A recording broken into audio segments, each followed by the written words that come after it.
प्यारे दोस्तों, मैं आप सभी का एक बार फिर से आपके अपने YouTube चैनल अभ्युदय क्लासेस में स्वागत करता हूं। आज हम लोग परीक्षा की दृष्टि से अत्यंत ही महत्वपूर्ण टॉपिक वैदिक सभ्यता पर चर्चा करेंगे और वैदिक सभ्यता के बारे में विस्तार से जानेंगे। इस क्लास के बाद वैदिक सभ्यता से किसी भी प्रकार का प्रश्न बनेगा तो आप उसे हल करने में सक्षम होंगे। अतः आप सभी विद्यार्थी बिना स्किप किए हुए पूरी वीडियो को जरूर देखेंगे। तो शुरू करते हैं वैदिक सभ्यता। इस सभ्यता को वैदिक सभ्यता इसलिए कहा जाता है क्योंकि इसी समय वेदों की रचना हुई थी। जो हमारे 4 वेद माने गए हैं उनकी रचना इसी काल में हुई है, इसीलिए इसे वैदिक सभ्यता का नाम दिया गया है। वैदिक सभ्यता के निर्माता आर्य थे। आर्यों की जो भाषा थी वह संस्कृति थी। अब प्रश्न चिन्ह है कि वैदिक संस्कृति के निर्माता आर्य थे, तो आर्य कौन थे?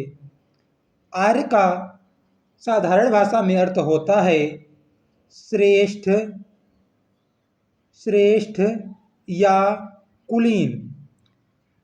ये अपने को श्रेष्ठ या कुलीन मानते थे, इसीलिए ये लोग अपने को आर्य कहा करते थे और इन्होंने जो संस्कृति अपनाई उसे आर्य संस्कृति कहा जाता था।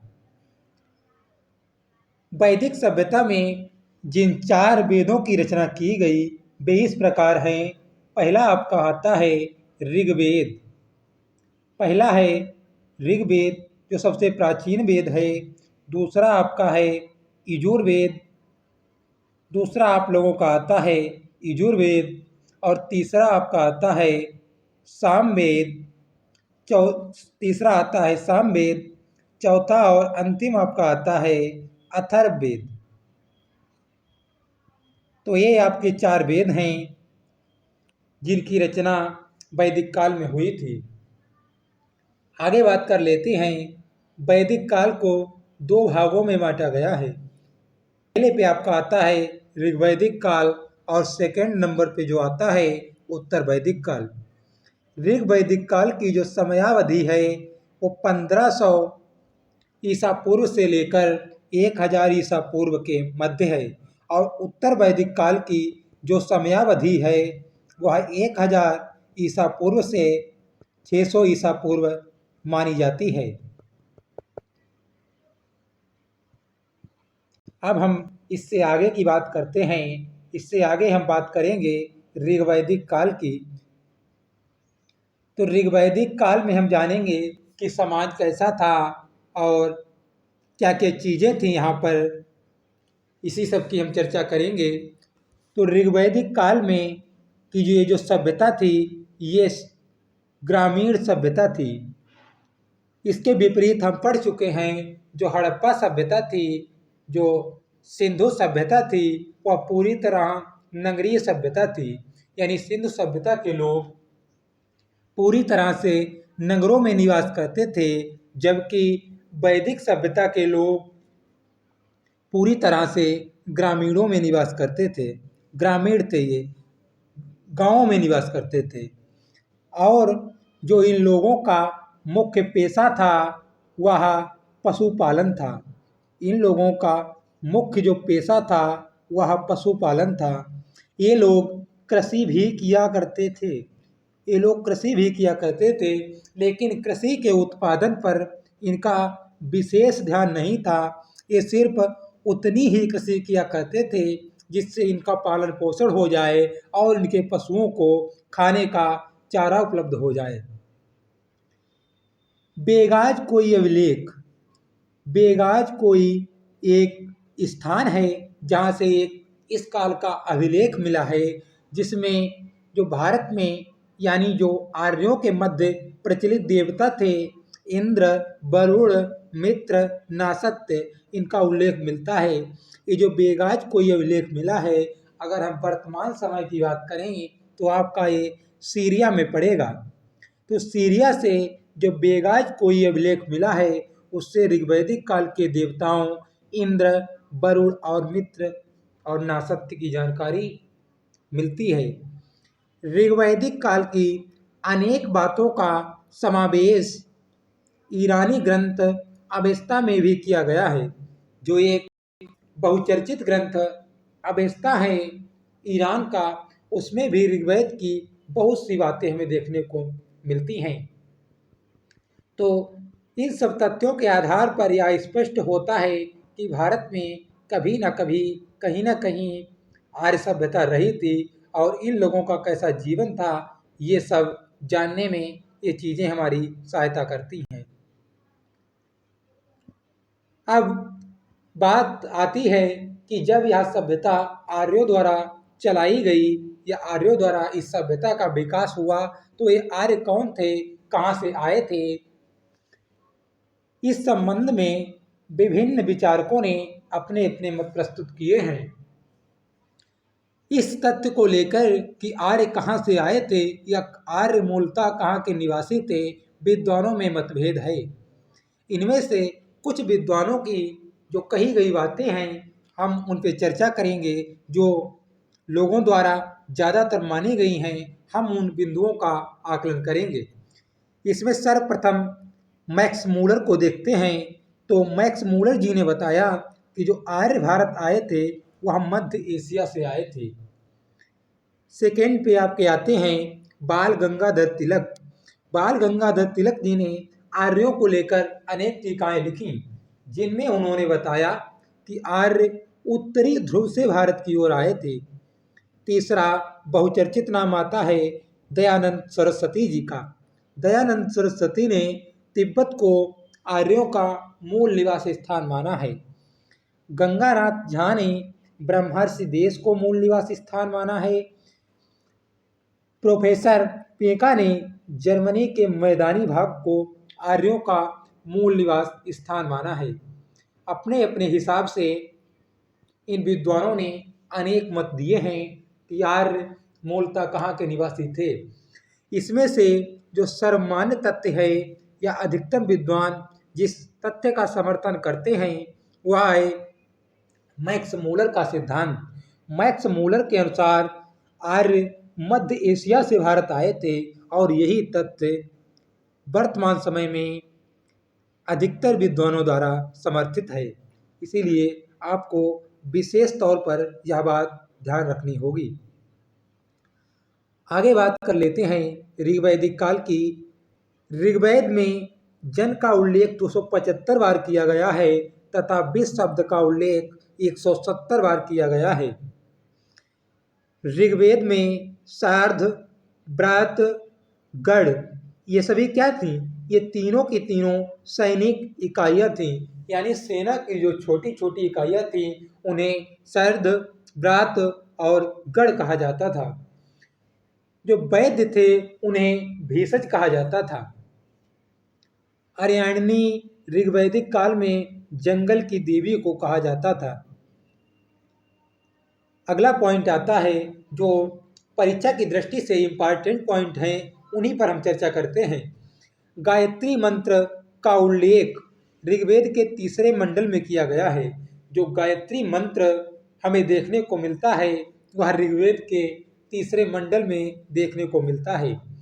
गायत्री मंत्र की रचना विश्वामित्र ने की थी और गायत्री मंत्र की रचना विश्वामित्र ने इसलिए की थी कि अनार्यों को आर्य बनाने के लिए, अनार्यों को आर्य बनाने के लिए, अर्थात कोई भी अगर अनार्य आर्य बनना चाहता था तो एक समारोह आयोजित किया जाता था और गायत्री मंत्र के माध्यम से उसे आर्यों की श्रेणी तक पहुंचाया जाता था।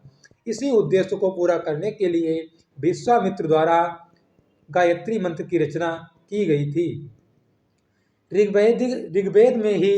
ऋग्वेद के ही मंडल में दासों का भी उल्लेख मिलता है, अर्थात ऋग्वेद में स्पष्ट रूप से इस बात का उल्लेख मिलता है कि समाज में दास जैसी चीज़ें भी प्रचलित थीं।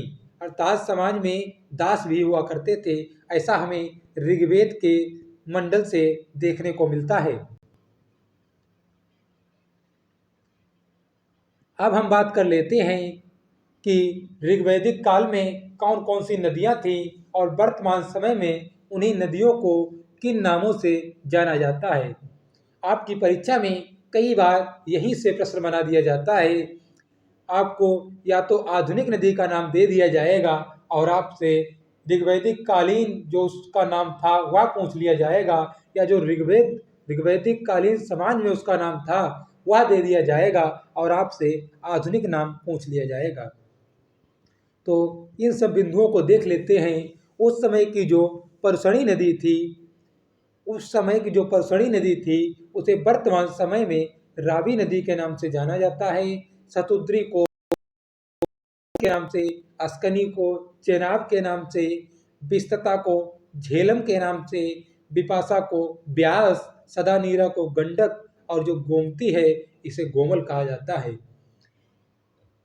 ये जो आप नदियां देख पा रहे हैं ये ऋग्वैदिक कालीन नदियां हैं और उनके ये आधुनिक नाम हैं। आप लोग ये फैक्ट जरूर देख लीजिएगा, आपकी परीक्षा में यहाँ से प्रश्न बन ही जाता है। अब बात आती है कि ऋग्वैदिक काल में समाज कैसा था। तो ऋग्वैदिक कालीन जो समाज था वह पितृसत्तात्मक था। पितृसत्तात्मक से हमारा तात्पर्य होता है कि पुरुष प्रधान था, अर्थात पुरुषों का वर्चस्व था समाज में। स्त्रियों की स्थिति बहुत ज़्यादा दयनीय तो नहीं थी, लेकिन अच्छी भी नहीं थी। हमें कुछ स्त्रियों का उल्लेख मिलता है, जैसे लोपा, मुद्रा, घोषा और गार्गी। अनेक विदुषी महिलाओं का उल्लेख मिलता है जिन्होंने वैदिक मंत्रों की रचना में भी अपना योगदान दिया था। इस चीज़ का हमें उल्लेख मिलता है, लेकिन पूरे समाज का प्रतिनिधित्व मुट्ठी भर महिलाएं कर पाएंगी इस चीज़ का उल्लेख कहीं पर भी नहीं मिलता है। इसीलिए स्पष्ट रूप से नहीं कहा जा सकता कि ऋग्वैदिक काल में स्त्रियों की स्थिति बहुत अच्छी थी। अगर हम बात करें तो कुल मिलाकर स्त्रियों की स्थिति ठीक थी। ऋग्वैदिक काल में दशरहा के युद्ध का वर्णन किया गया है। जो दशरहा के युद्ध है वह भरतों के राजा सुदास और 10 जनों के बीच लड़ा गया था। जन का अर्थ होता है राष्ट्र। उस समय जन का मतलब हुआ करता था राष्ट्र। तो 10 राजाओं के मध्य और सुदास के मध्य ये युद्ध लड़ा गया था परसणी नदी के तट पर, जिसे हम आधुनिक समय में रावी के नाम से जानते हैं, जिसमें भरतों के राजा सुदास की विजय हुई थी और जो 10 राजाओं का संघ था वह पराजित हुआ था। ऋग्वैदिक काल में मूर्ति पूजा का हमें कोई भी स्पष्ट उल्लेख नहीं मिलता है। इसीलिए स्पष्ट तौर पर यह नहीं कहा जा सकता था कि ये लोग मूर्ति पूजा के उपासक थे या नहीं थे। अब हमने बात कर ली है ऋग्वेद की, जो कि आपका चला था ऋग्वेद जो आपका चला था 1500 बीसी से लेकर 1000 बीसी। अब जैसे ही हम 1000 बीसी में आते हैं, यानी 1000 ईसा पूर्व में आते हैं, हम प्रवेश कर जाते हैं उत्तर वैदिक काल में। उत्तर वैदिक काल में क्या क्या परिवर्तन हुए, क्या समाज में परिवर्तन हुए, ये सब हम देखेंगे। तो उत्तर वैदिक काल में सबसे जो प्रमुख देवता हो गए वह प्रजापति, ब्रह्मा, विष्णु और रुद्र। रुद्र को भगवान शिव कहा गया है, यानी भगवान शिव ही रुद्र हैं और रुद्र ही भगवान शिव हैं। तो उत्तर वैदिक काल में सबसे जो प्रमुख देवता थे वह प्रजापति, ब्रह्मा, विष्णु, रुद्र यानी भगवान शिव थे। उत्तर वैदिक काल की एक प्रमुख विशेषता यह भी थी, इसमें बड़े बड़े राज्यों का उत्कर्ष होने लगा था और अनेक जनपदों का उत्थान देखने को मिलता है। उत्तर वैदिक काल आते आते समाज स्पष्ट रूप से 4 वर्णों में बट गया था, जिसमें पहला वर्ण ब्राह्मण था, दूसरा क्षत्रिय वर्ण था, तीसरा वैश्य और अंतिम शूद्र था। यहीं पर हम आपको बताते चलें कि जो ऋग वैदिक काल था आपका, तो ऋग वैदिक काल में समाज 4 वर्णों में बटा तो था, लेकिन ये जो उत्तर वैदिक काल में समाज 4 वर्णों में बटा था, ये कर्म के बदले नहीं बल्कि जात के आधार पर बट गया था। अर्थात आप कितने भी बुद्धिमान हों, आप कितने भी गुणवान हों, अगर आपने शूद्र के यहाँ जन्म लिया है तो आपको शूद्र ही माना जाएगा। अगर आपने वैश्य के यहाँ जन्म लिया है तो वैश्य ही रहेंगे। ब्राह्मण कुल में कोई भी उत्पन्न व्यक्ति, चाहे उसमें ब्राह्मण वाले गुण हों या ना हो, फिर भी उसे ब्राह्मण वर्ग में ही रखा जाएगा। ठीक इसके विपरीत वैदिक काल की जो स्थिति थी, उसमें अगर आपके अंदर गुण हुआ करते थे, ज्ञान हुआ करता था, तो अपने ज्ञान को बढ़ाकर अपने अंदर अच्छे गुणों का विकास करके आप एक वर्ग से दूसरे वर्ग की ओर जा सकते थे। उदाहरण के लिए हम देख सकते हैं कि अगर कोई वैश्य क्षत्रियों की भांति व्यवहार करता था और उसमें साहस और उसका पुरुषत्व क्षत्रियों की भांति हुआ करता था, तो वह क्षत्रिय वर्ण में निसंदेह ही प्रवेश कर सकता था। इसी प्रकार कोई क्षत्रिय अगर ब्राह्मणों की तरह व्यवहार करता था और उसे ब्राह्मणों की तरह ज्ञान हुआ करता था, तो वह ब्राह्मण वर्ण में भी जा सकता था। हालांकि शूद्रों की स्थिति ऋग्वैदिक काल में भी अच्छी नहीं थी। ऐसा बहुत ही रेयर केसों में ही देखा गया होगा। हमें कोई निश्चित उल्लेख नहीं मिलता है कि कोई शूद्र अपना ज्ञान या अपनी प्रतिष्ठा बढ़ाकर इन किन्हीं 3 में से किसी वर्ण में प्रवेश कर गया हो। लेकिन ऐसा फिर भी था कि यदि किसी शूद्र की सामाजिक और आर्थिक स्थिति ठीक होती थी तो लोग उसका कुछ न कुछ सम्मान किया करते थे। लेकिन उत्तर वैदिक काल आते आते इसका सब विपरीत होने लगा। उत्तर वैदिक काल में आपके गुणों का कोई महत्व नहीं रहा, बल्कि जाति के आधार पर आपको ब्राह्मण, क्षत्रिय, वैश्य और शूद्र कहा जाने लगा। यहीं से इस काल में राजा का महत्व बढ़ा और उसका पद वंशानुगत हो गया। अभी तक वैदिक काल में क्या होता था, जो व्यक्ति योग्य होता था उसे ही राजा बनाया जाता था। लेकिन उत्तर वैदिक काल आते आते राजा का पद वंशानुगत हो गया, अर्थात अब राजा का कोई वंश का ही व्यक्ति उसका उत्तराधिकारी होगा और ज़्यादातर राजा का बड़ा बेटा ही राजा बनता था। तो उत्तर वैदिक काल आते आते राजा का पद वंशानुगत हो गया। राजस्व के दैवीय उत्पत्ति के सिद्धांत का सर्वप्रथम उल्लेख ऐतरेय ब्राह्मण में मिलता है। ये जो ऐतरेय ब्राह्मण है, ये ऋग्वेद का ही एक ब्राह्मण ग्रंथ है, जिसमें दैवीय उत्पत्ति के सिद्धांत का उल्लेख मिलता है।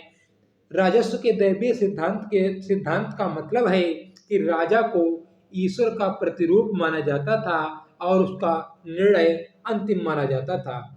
ऐसा माना जाता था कि जो पृथ्वी पर ईश्वर का प्रतिनिधित्व करता है वह राजा करता है। जो आपका एक उपनिषद है जवालो उपनिषद में सर्वप्रथम 4 आश्रमों का उल्लेख किया गया है। हिंदू धर्म के अनुसार व्यक्ति के जीवन में 4 आश्रम होते हैं। उसमें से पहला है ब्रह्मचर्य, दूसरा है गृहस्थ और तीसरा वानप्रस्थ, चौथा संन्यास। तो इन चारों आश्रमों का वर्णन सर्वप्रथम जिस उपनिषद में मिलता है उस उपनिषद का नाम है जवालो उपनिषद। बात आगे की जाए कि उत्तर वैदिक काल आते आते लोगों को लोहे का अच्छी तरह से ज्ञान हो गया था और ये लोहे का समुचित रूप से उपयोग करने लगे थे।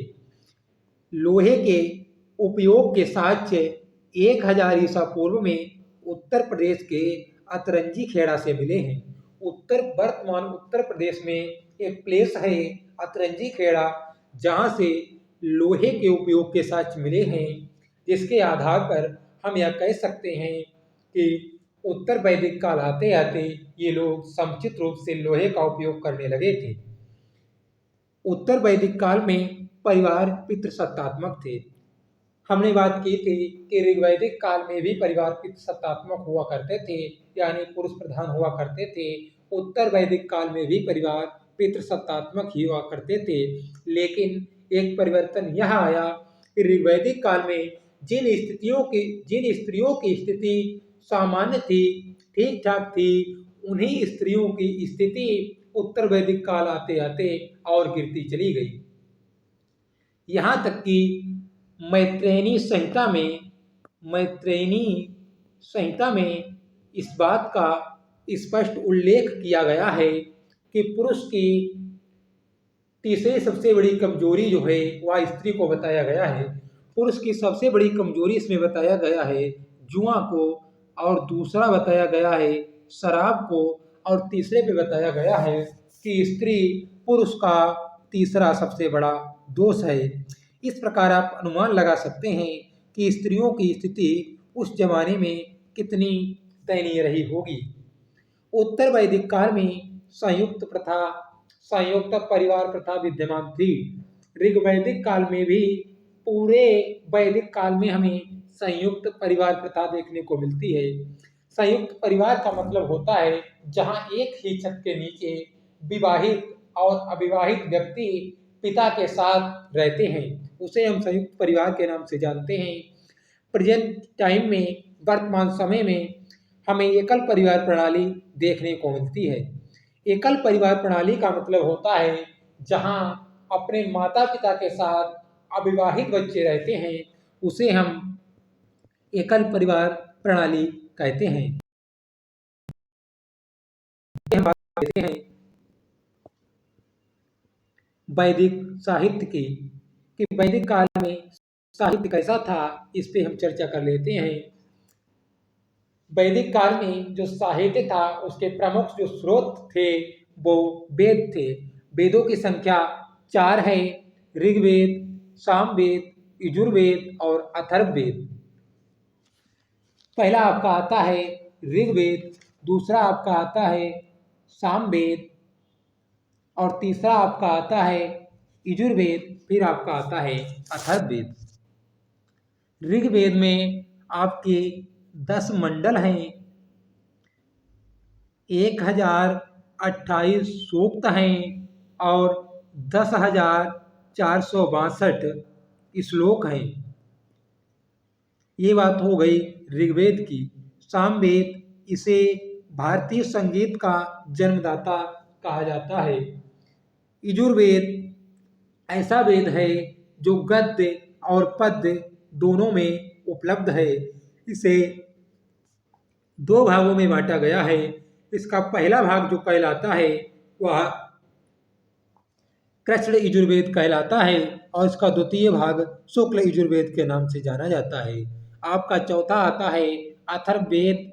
अथर्ववेद अथर्वा ऋषि द्वारा लिखा गया था, और यह वेद जादू टोने का भी उल्लेख करता है। इस वेद में चांदी धातु का उल्लेख किया गया है, और यह जो वेद है वह कन्याओं के जन्म की निंदा करता है। आपके एग्जाम में क्वेश्चन आएगा कि कौन सा वेद कन्याओं के जन्म की निंदा करता है, तो वह आपका अथर्ववेद हो जाएगा। अथर्ववेद ऐसा वेद है जो कन्याओं की जन्म की निंदा करता है, और इसी में सर्वप्रथम चांदी धातु का उल्लेख किया गया है। तो ये फैक्ट आप लोगों को याद रखने हैं। बात कर लेते हैं इससे आगे हम बात कर लेते हैं उपनिषदों के बारे में। उपनिषदों की संख्या 108 है। जो उपनिषदों का संकलन करता माना जाता है वो लोमहर्ष को माना जाता है। लोमहर्ष और इनके जो पुत्र थे उग्रश्रवा। लोमहर्ष और उग्रश्रवा को उपनिषदों का संकलन करता माना जाता है। भारत का जो राष्ट्रीय आदर्श वाक्य है, जो भारत सरकार द्वारा प्रयुक्त किया जाता है, आपको राष्ट्रीय स्मारकों पर या बहुत सी जगह लिखा हुआ मिल जाएगा सत्यमेव जयते। तो यह मुंडको उपनिषद से लिया गया है। जो सत्यमेव जयते है यह मुंडको उपनिषद से लिया गया है। आगे बात कर लेते हैं वेदांग। वेदांग होते क्या हैं? वेदों को समझने के लिए वेदांगों की रचना की गई थी। वेदांगों की संख्या 6 है, जिनमें प्रथम है शिक्षा, दूसरा है कल्प, तीसरा है व्याकरण, चौथा है निरुक्त, पांचवा है छंद और छठा है ज्योतिष। इन 6 छंदों की, इन 6 चीजों की रचना इसलिए की गई थी ताकि वेदों को अच्छे तरीके से समझा जा सके। आगे बात आती है स्मृतियों की। स्मृतियों को धर्मशास्त्र भी कहा जाता है। धर्मशास्त्र का मतलब होता है जहाँ पर धर्म के बारे में जानकारी उपलब्ध कराई गई हो। तो स्मृतियों को धर्मशास्त्र भी कहा जाता है। मनुस्मृति सबसे प्राचीन है, जिसकी रचना 200 ईसा पूर्व हुई थी और जिसकी रचना मनु ने की थी। तो सबसे प्राचीन स्मृति जो आपकी हो जाएगी वह मनुस्मृति हो जाएगी, जिसकी रचना मनु ने की थी। पुराणों की संख्या 18 है। बात करते हैं पुराणों की, तो पुराणों की संख्या 18 है। आपसे क्वेश्चन पूछा जाएगा कि सर्वाधिक प्राचीन पुराण कौन सा है, तो आप लोग कहेंगे मत्स्य पुराण जो है वो आप लोगों का सबसे पुराना पुराण है। इसी मत्स्य पुराण में भगवान विष्णु के मछली अवतार का वर्णन आपको देखने को मिलता है। ये हमने बात कर ली उत्तर वैदिक काल की, और पहले हमने बात की ऋग्वैदिक काल की, उसके बाद हमने बात कर ली उत्तर वैदिक काल की। अब हम कुछ महत्वपूर्ण फैक्ट हैं जिनके बारे में जान लेते हैं, जो आपकी परीक्षा की दृष्टि से भी इम्पॉर्टेंट होने वाले हैं। हम देख लेते हैं कि ये लोग कपड़े कैसे पहनते थे, यानी इनका पहनावा क्या था। एक बार आपके यूपी पीसीएस में भी एक इसी से क्वेश्चन बन गया था, इसीलिए हम बात कर लेते हैं इनका पहनावा कैसा था। सबसे पहले आता है बासब। बासब, तो बासब किसे कहते हैं? कमर के ऊपर जो वस्त्र पहने जाते थे, यानी कमर से ऊपर, कमर से ऊपर जो वस्त्र पहने जाते थे उन्हें बासव कहा जाता था।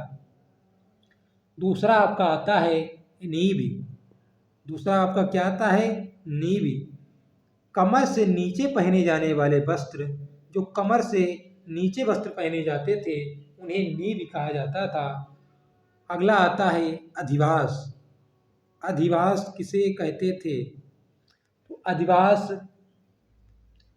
चादर या दुपट्टा हुआ करता था।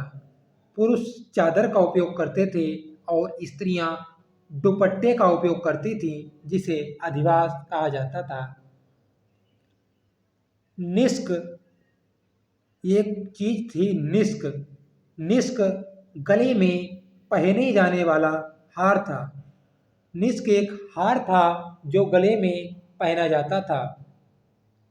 और एक था कुरीर। ये क्वेश्चन आपका बन चुका है, कुरीर किसे कहते थे उस जमाने में? कुरीर क्या था?